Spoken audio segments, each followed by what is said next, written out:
So yun, grabe kaganda talaga ng lugar na to. Yan. Ito yung mga huli namin, oh. Kaya yung mga kanuping. Yun, oh, daming kanuping. Sige fish yun, oh. Hey, power! Ganda to, tulog-tulog na ako. May GT na. Pagod. Pero sulit naman. Pero tingnan niyo yung isla na to, mga master. Ano siya, coral. Coral na nag-ipon-ipon na. Tapos nagbuo na siyang isla. Yan, ganyan. Tapos meron na yung parang tower na pwedeng akyatan. Yan.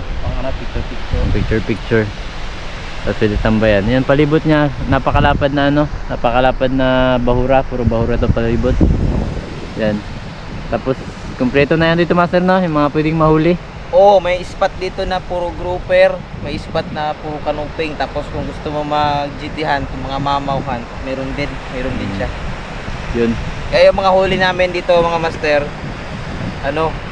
kuridas, halo-halo. Halo-halo na. Yun.